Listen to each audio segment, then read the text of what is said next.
I would really like to thank Bridget and Rena and Nada for giving us some of their Tuesday afternoon to share some of their wisdom. So I'll hand over to Bridget for a quick introduction, and then Nada, and then Rena. So Bridget. Yes, hello everyone. Thank you, Bruce, and the counseling department for the invitation. It's a pleasure always to be in IC, even virtually, and among other IC friends and colleagues. My name is Brigitte Khouri. I'm a professor at the Department of Psychiatry at AUBMC. So that's all I will say, and then we'll talk some more about how I got here. Thank you, Bridget. Nada. Yes, hi. Good evening, everyone. I'm Nada Ghazal, and I'm the founder and creative director of a fine jewelry company under the brand Nada G. And definitely, I'm very much looking forward to sharing my journey with you today. Lovely. And Rena. Hi, Bruce. I cannot open my video. Oh, okay. But hi, it's okay. So, hi everybody. It's Rena Kordahi, IC class of 2004, and I work in real estate acquisitions for a private bank. You'll hear more about it later. Interesting. Thank you very much, Rena. And we'll give you some time to work on your video. While we come back to Bridget, and Bridget, can you expand on your journey? Sure. I'm going to share my screen, so that will make it easier for people to. There we go. I hope everybody can see it. Yes. So, starting my career as a psychologist, of course, started at IC, believe it or not. In my philosophy class, we discussed Freud and psychoanalysis, and to me, that was a very, very big revelation. And I thought, that's what I want to do in life. Of course, as I progressed through my psychology career, I moved more and more away from psychoanalysis, but that's a different story. So, and another incentive, actually, another reason is that, of course, I grew up during the Civil War, and I knew that this is a field that probably many people will need once we're out of the war, and that there will be a need for psychological services. So I went to AUB. Unfortunately, back then, the psychology department was frozen at AUB. And the closest to it was sociology, which is what I did as a BA. But then in the master's, they had a counseling, which was part of the education department. So I did my master's degree in education psychology and counseling. And then I did my PhD. I traveled to the US, to California, and I did my PhD in clinical psychology at Palo Alto University. And part of the doctorate degree is, of course, a lot of clinical and applied training. So the last year of the doctorate is an internship, which I did. And then after the doctorate, we do also another year of training, which is a postdoctorate. And both years, I did them at Stanford University, which is also in California. So I came back to Lebanon in 1997. Back then, it was the beginning of the Department of Psychiatry was launched at AUBMC. Before that, there was no department. It was only a division. And they wanted psychologists, psychiatrists, so I was lucky. They recruited me and started working. It was me and 3 psychiatrists covering the whole hospital, covering pretty much most of Ras Beirut and more. And so I started working. I was providing clinical services, but I was also in academia. So teaching and research were also part of what I do. As I grew into the field, I was asked to do consulting. So I consulted with many NGOs, World Health Organization, with Doctors Without Borders, International Medical Corps, many UN agencies. I still do, actually. I'm an advisor to the World Health Organization and other NGOs.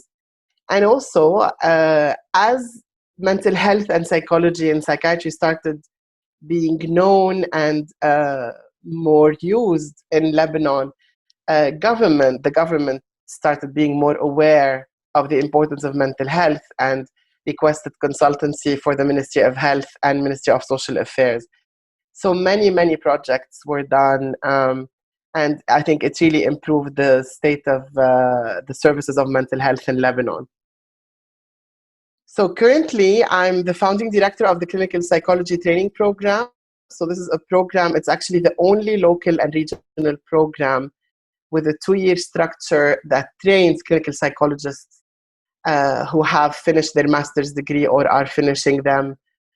Even some of them who are doing their PhDs, they also come and do training with us. I also started a regional center for research and training in mental health. This is all part of AUB Psychiatry Department. And we do a lot of collaborative research with the World Health Organization, with Columbia University. We are a partner with Columbia and with the National Institute of Mental Health in DC. When I came to Lebanon in the 90s, psychology was in a complete chaos in the sense that there were no regulations, no standards of practice, anybody with any sort of degree or a bachelor in psychology could claim to be a psychologist, which of course a lot of times did more harm than good. There was no professional representation. There were a few attempts at some associations, but nothing that is on a national level. So I established the Lebanese Psychological Association in 2004, the LPA, with a group of colleagues from all universities in Lebanon and also from psychologists working in the community. The LPA, actually, it's our 15th year this year and is still going on and growing in numbers, and really representing psychology regionally and internationally. One of the main things to me working with LPA is lobbying to have guidelines of practice for psychology. And that's what we did. So we lobbied from 2004 till 2017. Things happened very slowly, but eventually we were able to pass a law in Parliament to protect the profession and to establish it as a recognized health profession in the Ministry of Health. So we have a licensing exam, which is like the colloquium that other professions have, and no one can practice psychology without having a license to practice. So this is very important, and this is being enforced more and more through the Ministry of Health. So I'm a member of course, the licensing committee from the Ministry of Health and the Ministry of Higher Education. Both ministries are involved in the licensing exam. The next step now is actually we're working towards an order of psychologists, which is an aqabi, which is a professional body that is exclusive to psychologists and is obligatory in membership. So if anyone needs to practice, they need to belong to that order of psychologists. We were very close to having it on the agenda of the last government, and then Thawra happened. I have a lot of international involvement. I'm very much involved with the American Psychological Association. I'm currently the president of the international division. They have many divisions, and one of them is international, and this year I'm the president.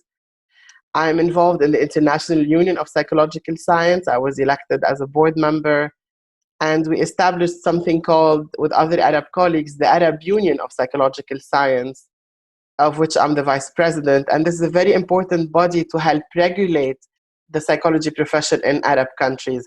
I can tell you Lebanon now is one of the few countries where psychology is regulated.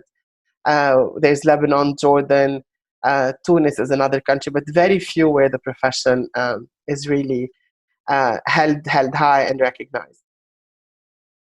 So a lot of people ask, what did you do to be successful? How can one get into psychology? And most important, why? Psychology is a field that is very hard, and one needs to really love it and to be passionate about it to succeed in it. I think like any field, if we really want to succeed and have it as a career, not only as a job, one needs to love it. It requires a lot of patience, empathy, and a balanced life as much as possible. And it requires a lot of internal strength because we are handling problems all day long. And a lot of times we see the worst side of people. So it's sometimes difficult to keep reality in focus and remember that, life is not only related to mental health problems. it's also very rewarding. It's one of the rare careers where one can really make a difference and in people's lives, and we see it and they see it and they recognize it all the time. For those of you who have either who are now students looking into careers or who have children looking into careers, I can tell you psychology is a big, big need in Lebanon. There's a huge market in Lebanon and the region. And now that it's being regulated, it's a great career to get into. So I would really encourage you or your children or your family members, if they're interested, to go into it. A last anecdote, when my daughter, who's of course an IC, was 5, they asked, they were asking, tell us, what does your parent do or your parents do? And she said, my mom's job is that people who are upset come to her and then she talks to them and then they feel happy. So she is in the happy business. So I am in the happy business and very, very proud to be. Thank you very much. Thank you, Bridget. Thank you, Bridget. What a nice business to be in, the happy business, hey? The happy business. There you go. Lovely. Let's turn over to Nada. I'm going to stop sharing. There we go. Okay, thank you. I'm going to just share my screen. And okay, can you see my screen? Is that okay? Not yet. Not yet. Not yet. Shh.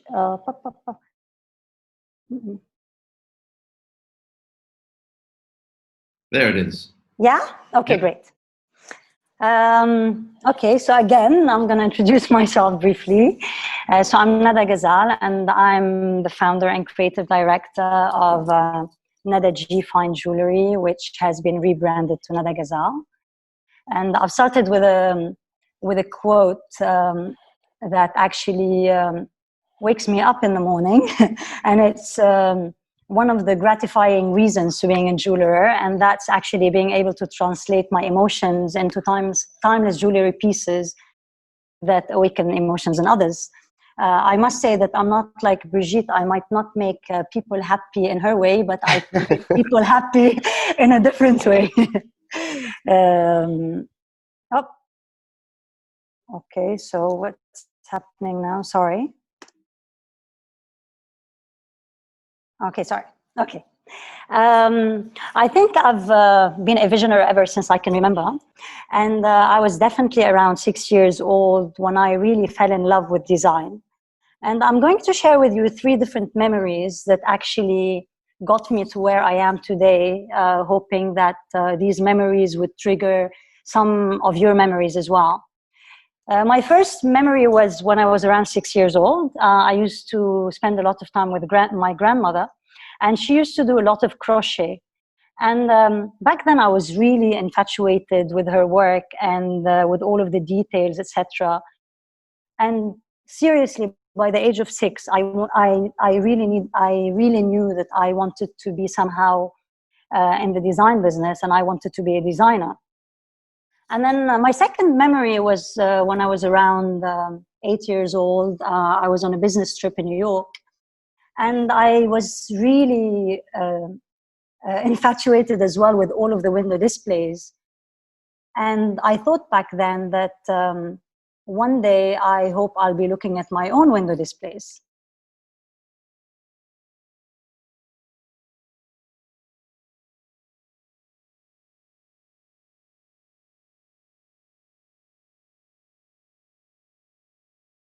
Nada. My teacher, yeah.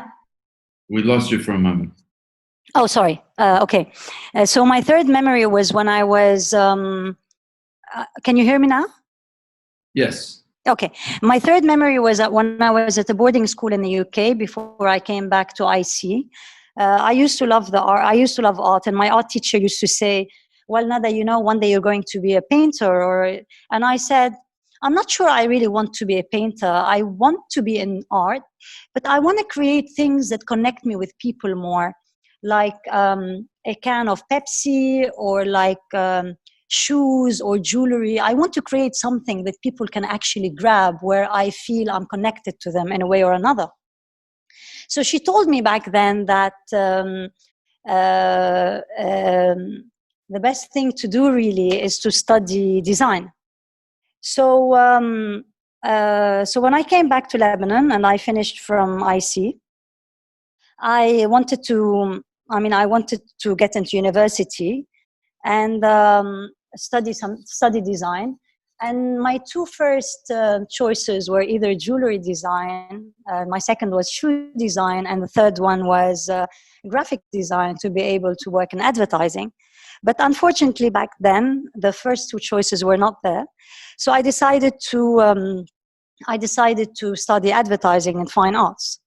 And then after graduating, I spent around 10 wonderful years in Dubai in the advertising world, where I got many awards. And my 10-year advertising journey was very fruitful.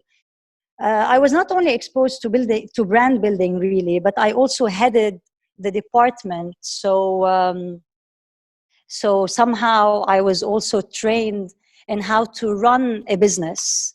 I think this experience gave me the courage to take a leap of faith and venture into my own business, especially that I always used to say that by the age of 30, I want to have my own brand. So in 2003, I left the advertising world and returned to Lebanon, determined to build an international jewelry brand. Some thought I was really crazy for leaving such a great position that I had in Dubai.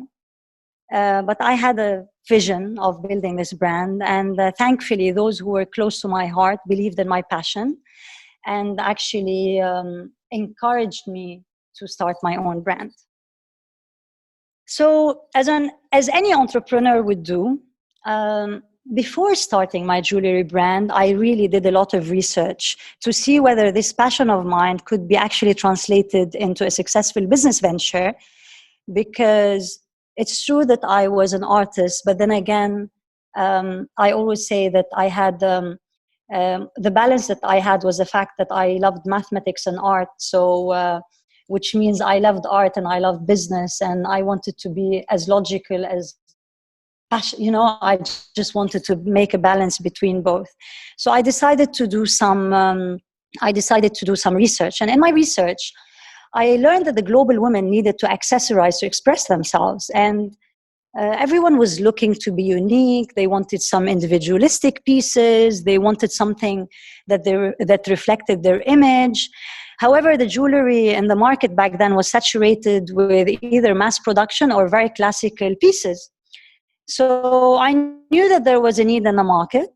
I felt that I had a solution for it. I was passionate about it.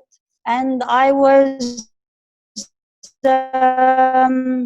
ready to create something new. So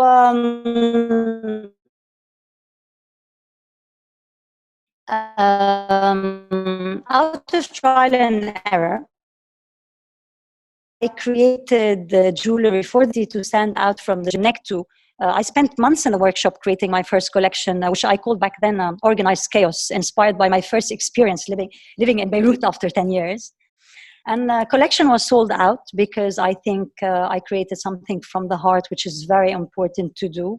I believe that everything you need to do from your heart and with a lot of passion. Besides being sold out, it was all over the press. I was starting to really experience my vision. And I also, I realized how important it is to create something that had an identity rather than create something that's available and that looks like everyone else. And a few months later, I registered the brand Nada G back then. I recruited a small team. I found a small location, and few months after that, we opened our first boutique and workshop back in Jamaica in 2004. So this was around 2 years after I left Dubai and I left the advertising world. And just I say I left the advertising world, but I just want to make a small point here that I never felt I really left the advertising world. I always felt that my work today is a continuity of what I was doing. And that's very important because my experiences back then, I use today, and I used when I started, and I use every day, and I'm going to use in the future as well. So experiences never like go to waste, I suppose, no matter what domain you change into. By 2019, so that's around 15 years later, we had around 4 stores. The business grew, our team grew, and we moved to bigger offices, bigger workshops, which was very, rewarding. And our creations were getting more popular, were worn and were actually bought and not lended, were bought by different stars around the world. We were setting the trend, which was something very important to me, to take a market share, especially that in the jewelry business in Lebanon, most of the jewelers come from a jewelry background, or most of them are like 4th generation jeweler or 5th or 6th generation jeweler. Whereas in my case, I'm a 1st generation jeweler. So I had loads of challenges. But then again, I suppose I was determined, I was determined, I had a passion, and I was up to it, and I wanted to do something different, and we succeeded in that. On the way, we were attracting local and international media as well. We gained many. We were awarded many international awards as well. We were the rising star in Las Vegas. We got the Editor's Choice Award in London. We were awarded the Best Innovative Designer of the Middle East as well.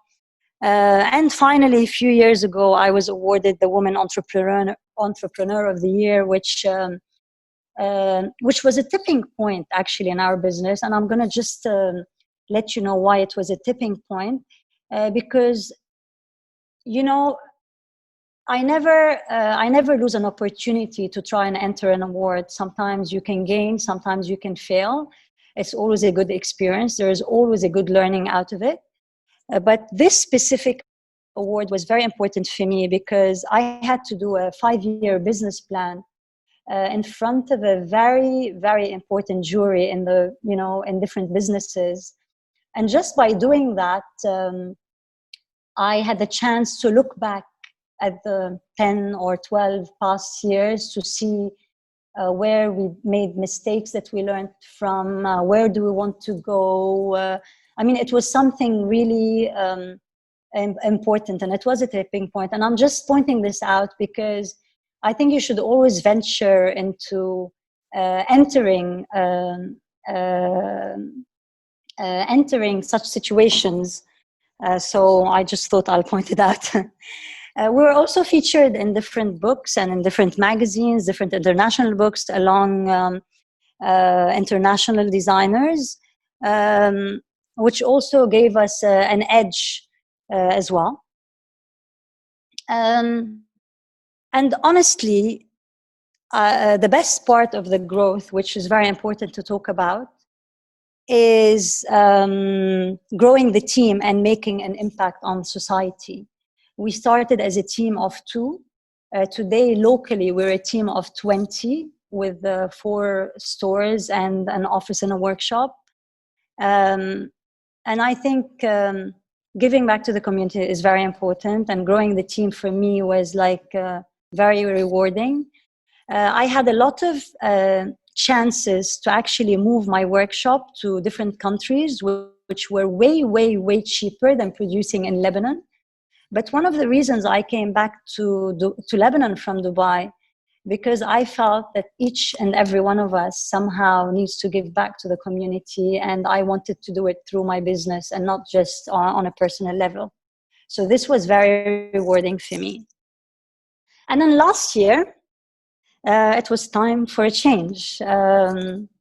And I just have a small quote that I'm going to read here. When it feels scary to jump, that's exactly when you jump. Otherwise, you end up in the same place throughout your life. And this is something that I cannot do. Last year, we started working with an international consultant because this year we launched internationally. And one of the things that we need to do was to do the rebranding. For many designers, this could be a scary jump to make. But I just felt that it was time for me to take that leap. And we worked on the branding. I'm gonna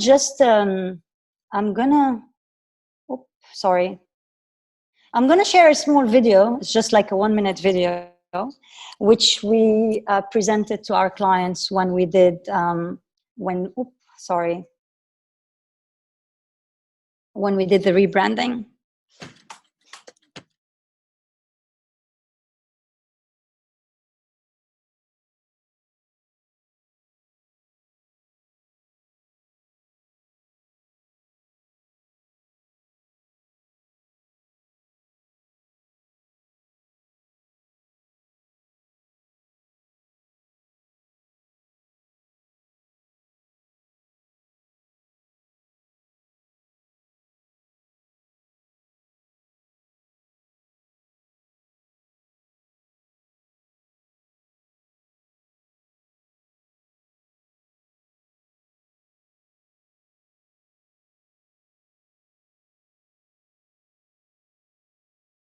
There you go. I hope you enjoyed that.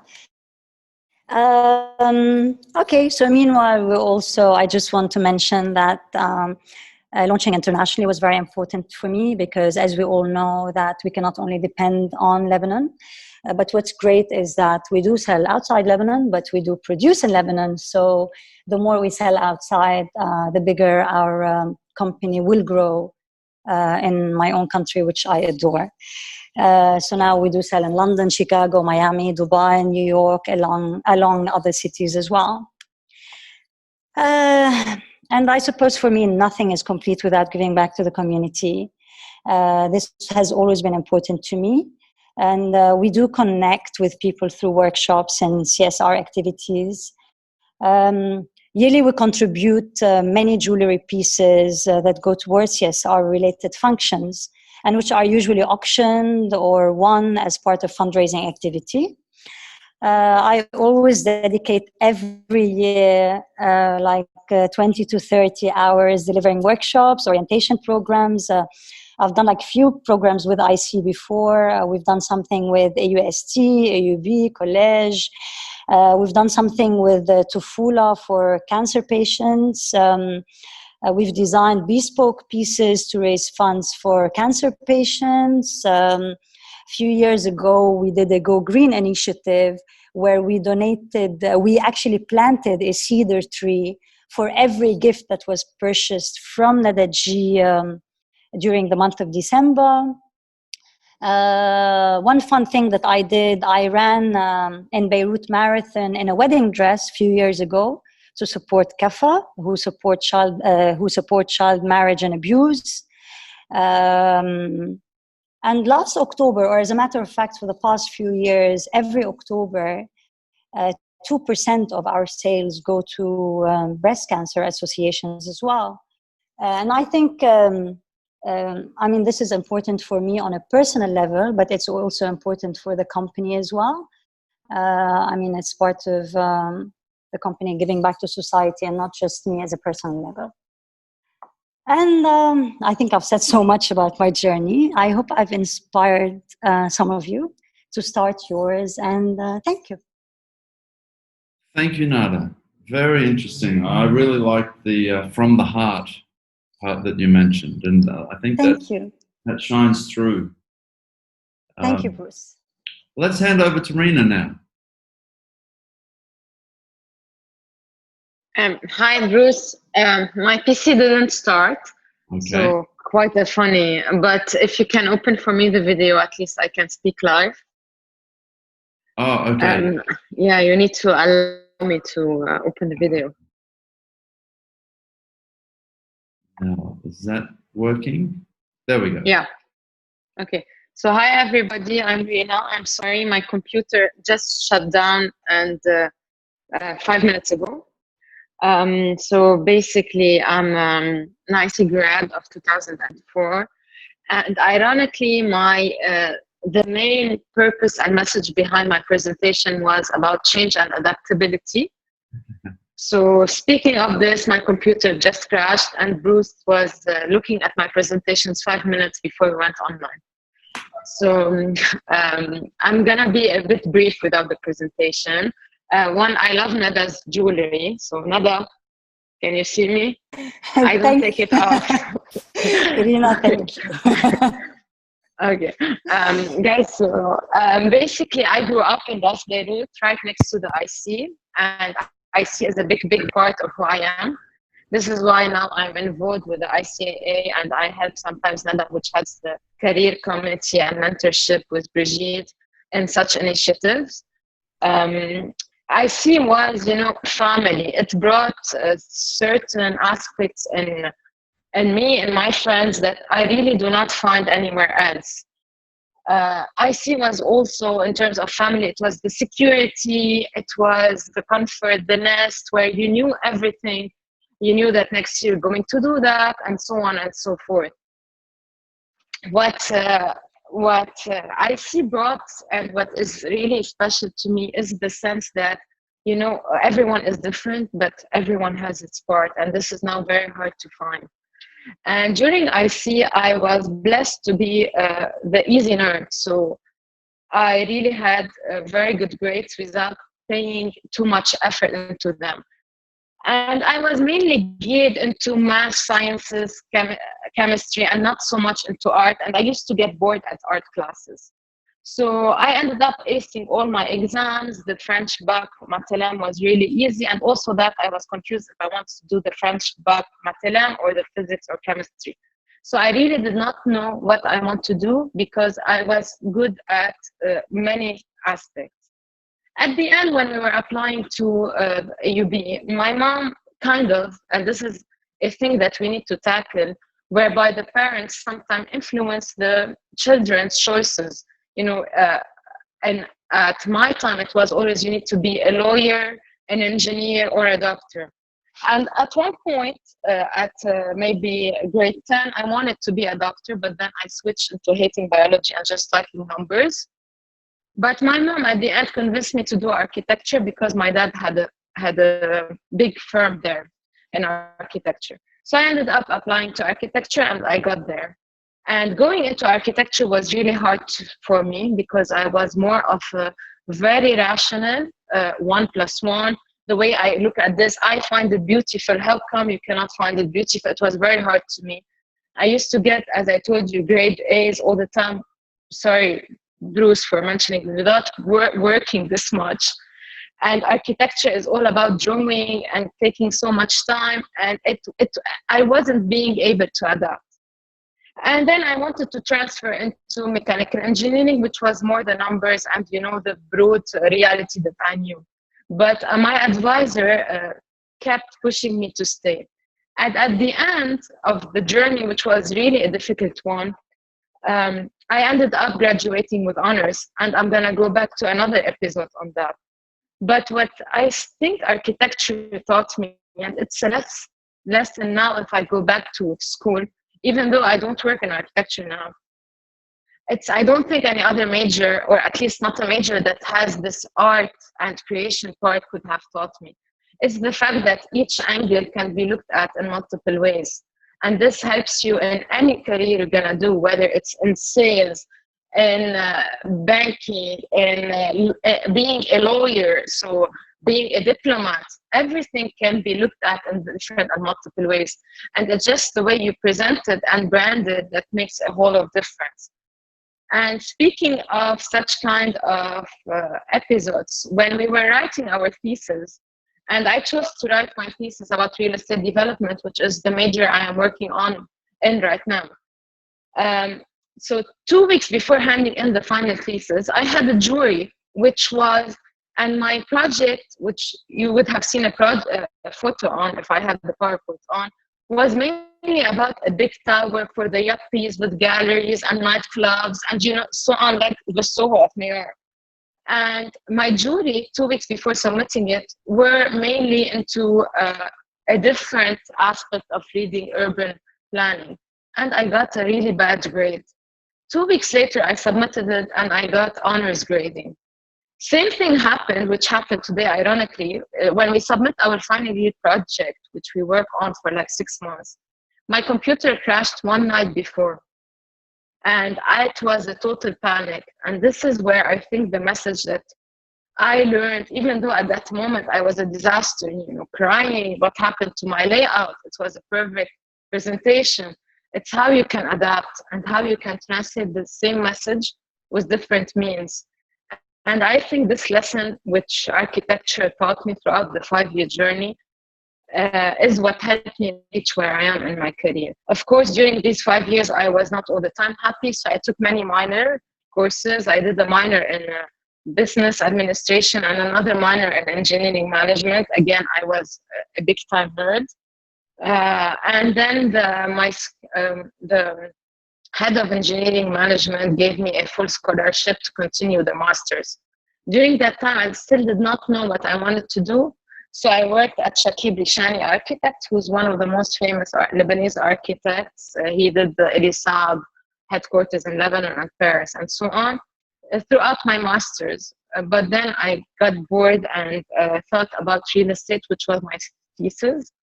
So I applied to study there, worked there for 2 years, and then I moved to FFA, real estate, which is part of FFA private bank. When I moved there, it was a small team of 6 people working in real estate, and we all did everything. So when we were starting the project, I would go over and see the presentation or even finish it, go over the contracts.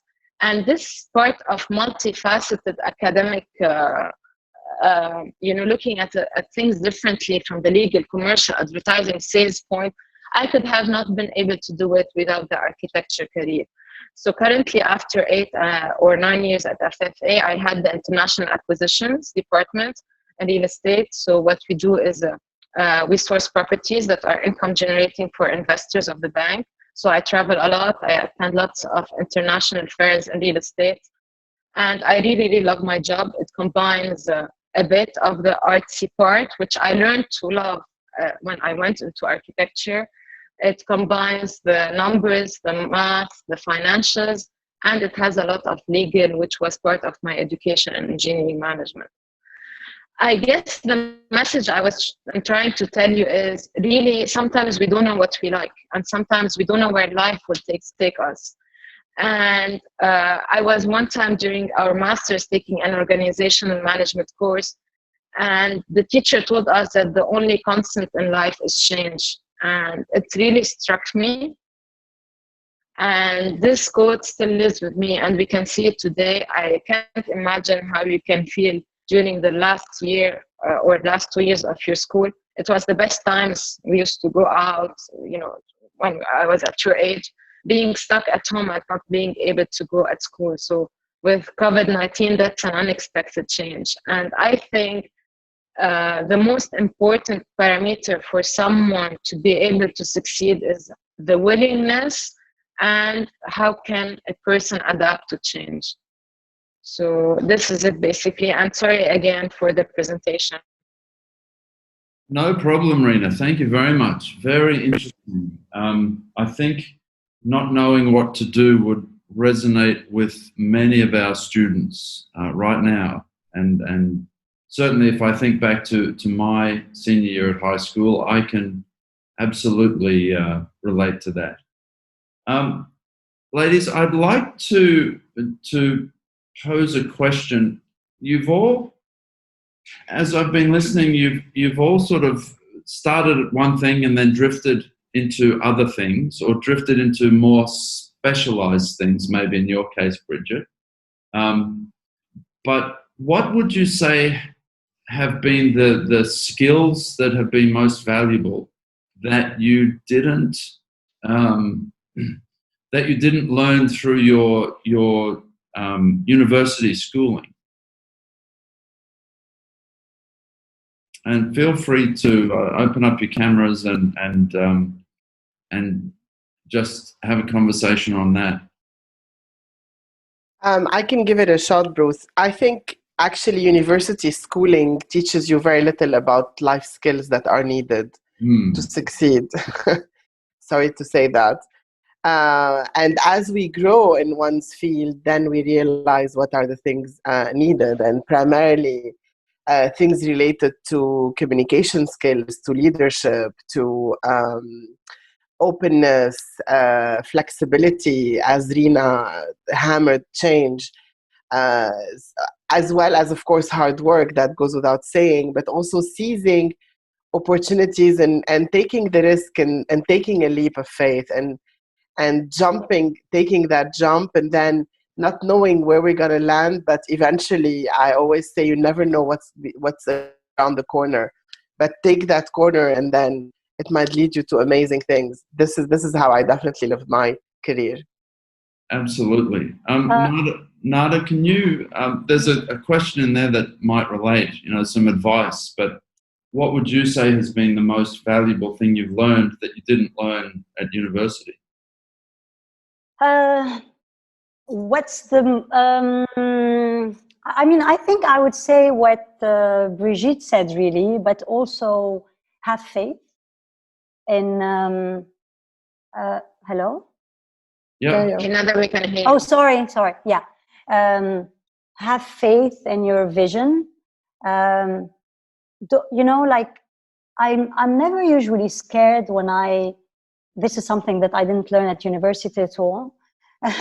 But I'm never really scared when I want to make a move, or when I want to make a change. Or, when I left to Dubai, I was 22. It was in 94. Yes, I'm 47 now. So it was in 94. I was 22. I left to Dubai with $300 US. That's it. Looking for a job. Honestly, I stayed at a friend's house, but that's it. After I found a job, I hardly had any money, and waited for for my salary at the end of the month to make it, really. But I believed that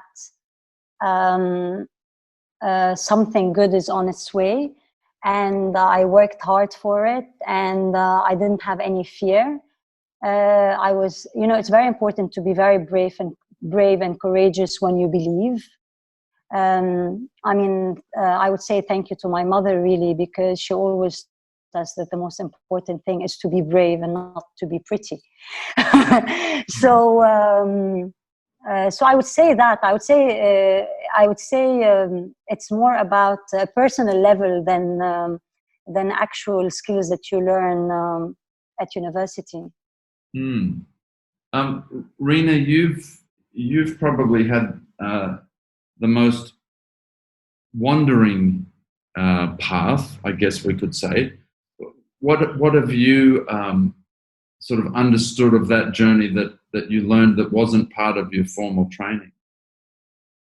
I really credit the architecture background to a huge change in my personality and skills.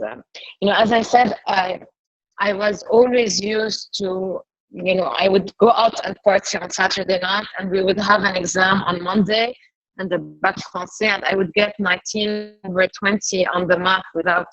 So I was always used to, I was an overachiever, and it honestly did not take too much effort because I was so focused on this kind of career.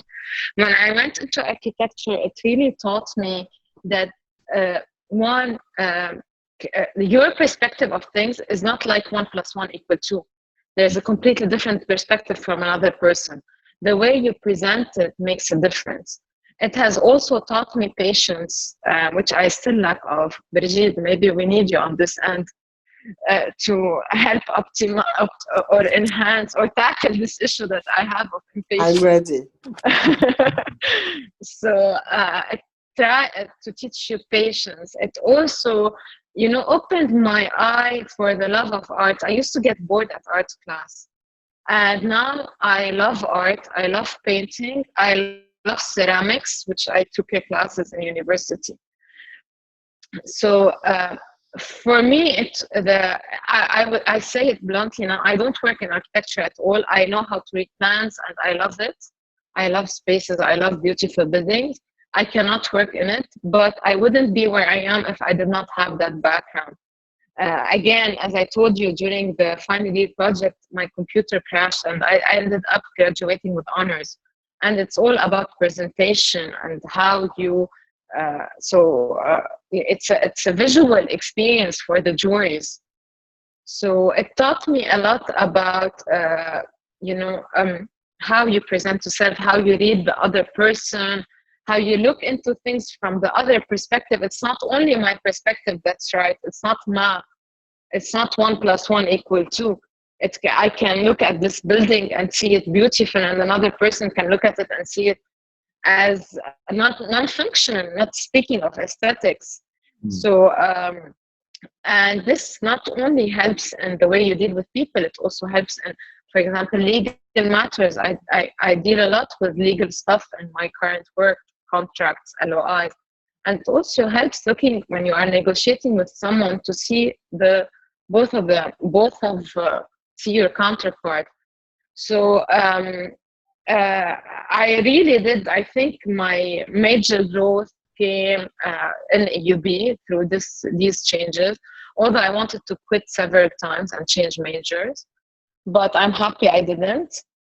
I think what was lacking in our academic careers when we were young, but I think this is not relevant for today, is there was so much focus on math and sciences, and these kinds of that you were only these were the rewarding skills where you needed to excel at.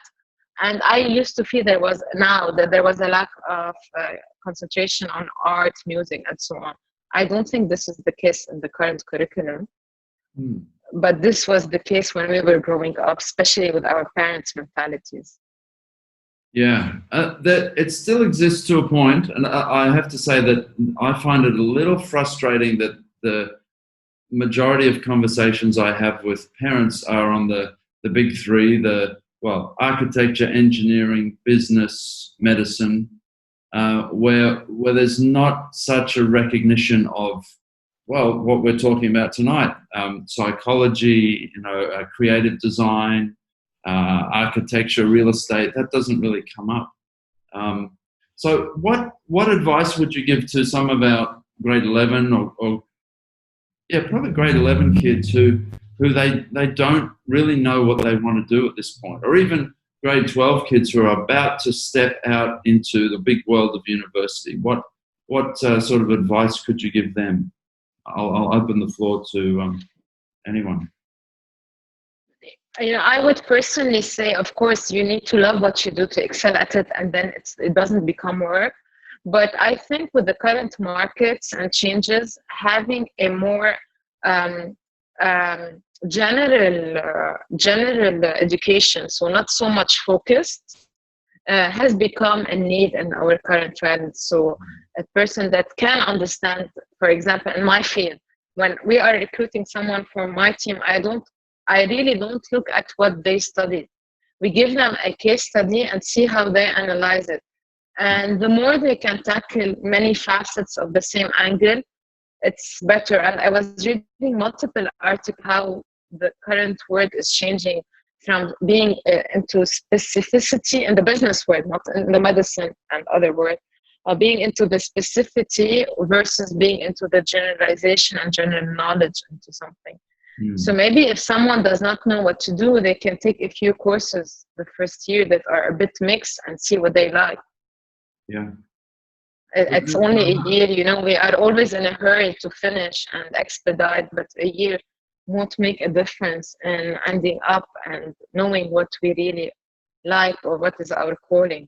Right. I also agree to that, in the sense of take some generic courses, maybe something will trigger what you may like. But I also think if people could travel a little bit and discover, because through traveling, I believe a lot of people can discover themselves more and know more about them, know more about what they like. Reading for me is very important because that also could trigger some passions that you may have and may not know that you have. That's very important as well.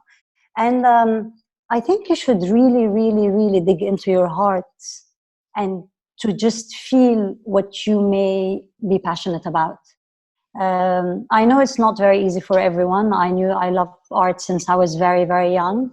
But then again, maybe because I talk to myself a lot, so I get to answer myself. So I think students may need to talk to themselves and see what they like and what they do not like, and have different experiences that may trigger these emotions. Bridget, any thoughts? Yeah, it's okay not to know what you're going to do by the time you finish grade 12 or grade 11. Mm-hmm. There's a whole life ahead of you to figure it out. And it's a very long life because most of your life is spent working, actually.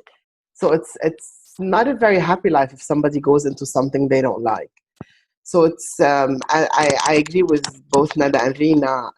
Explore different options, follow your heart, follow your passion, and Nada said they should listen to themselves, and I think parents should also listen to them because the parents have a big influence on what children end up doing or deciding for them. Unfortunately, not always the best decision, but seen from a very particular angle of practicality and, being able to live a comfortable life.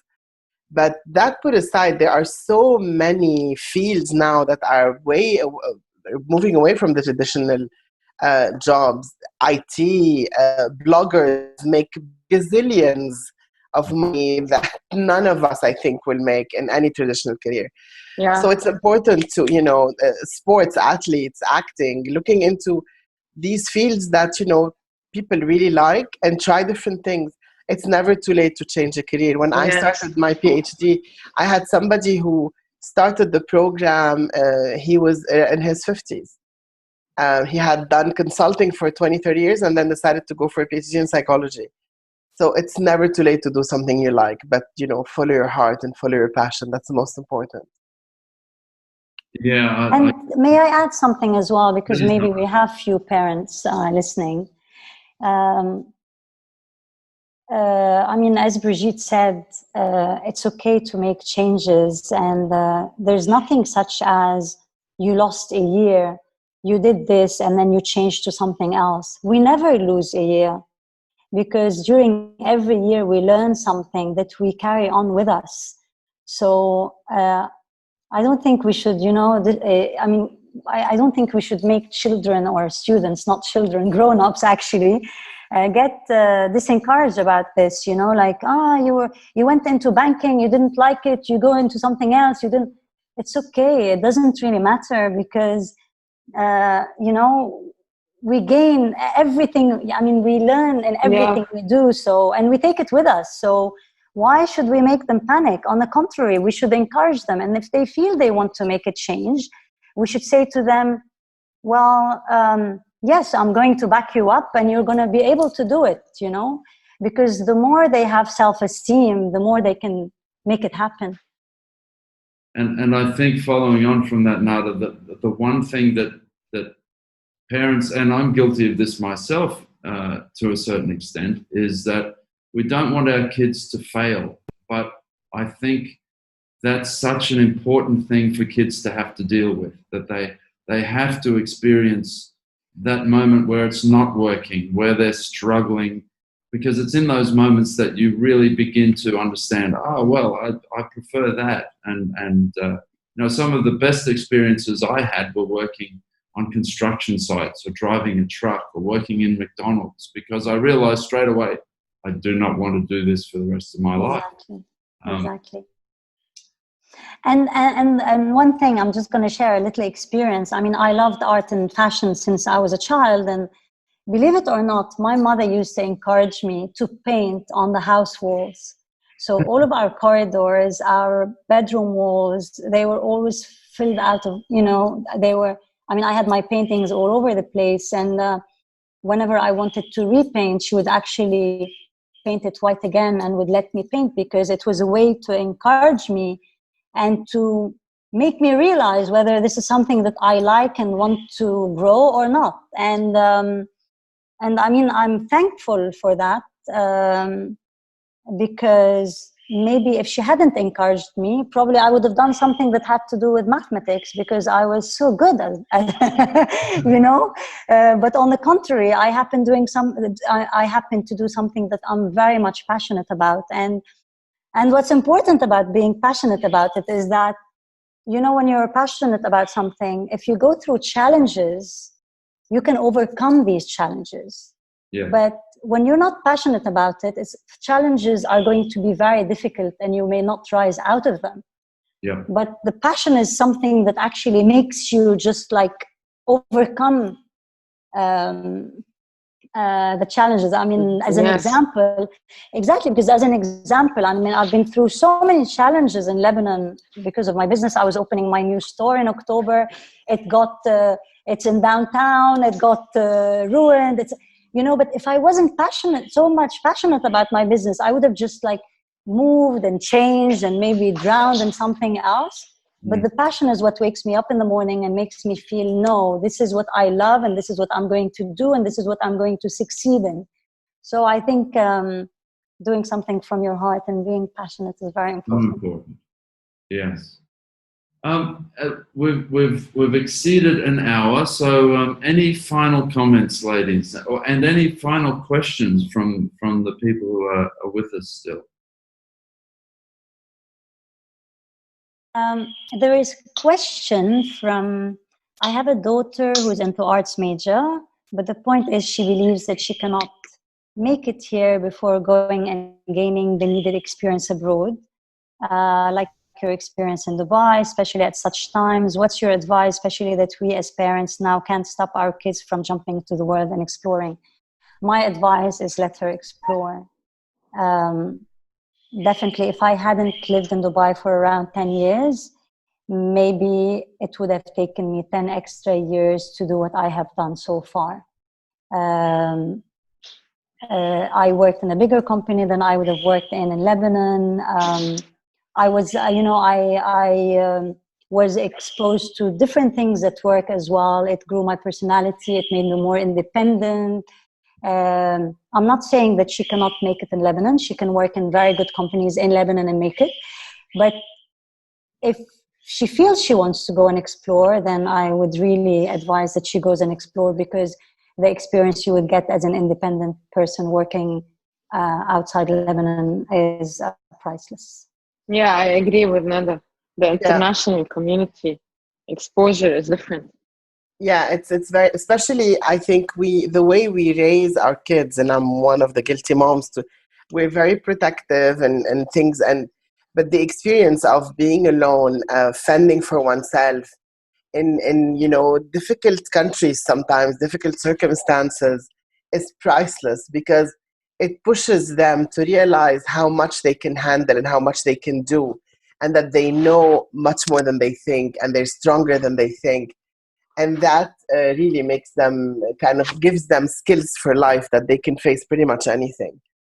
So definitely travel and experience life and fail and get up again and start again. And I mean, and then wake up every morning and think, oh, I love going to my work because that's what I love doing every day. Yeah, I think that's priceless. I would agree 100%. Just a little personal anecdote from me. I didn't leave Australia till I was 24 and went to Wuhan in China, of all places, and lived there for a year where nobody spoke English and I didn't speak Chinese. And I learned so much about myself in that year, and it was the turning point in my life. And I've lived overseas now for 20 years in 5 different countries. And I think there's such a value in that. But at the same time, it's not for everyone. And I think one of you mentioned it, you have to know yourself and do things that allow you to learn about yourself so that you can grow in that sense. I think that might be a good spot to end. I would really like to thank the 3 of you for joining us this evening. It's been a wonderful conversation. I would like to thank Rua in the college counseling department at the secondary school for convincing you all that this would be worthwhile for your time. Thank you, Rua. And Bruce, is it okay just to add one little thing, please, if you don't mind? If one would like, any of the students or even the parents would like to ask me anything at any point, I mean, Rua has my email address and my contact. Then if you don't mind, please, it would be a pleasure. So what we'll do is we'll add your contact details to the recording at the end of the recording, so then people can just contact you. And thank you very much. That's very generous. Thank you, Bruce, for hosting us. Yes, it was it's a pleasure. been a wonderful evening. Thank you very much, and thank you to those of you who've stuck around to the very end. I hope you've found this useful. And we'll be planning more of these in the future, maybe delving into some of those industries that are not quite as well represented. But again, thank you very much, Nada, Bridget, and Rena, and have a wonderful Thank you. Bye-bye. Bye-bye. Bye.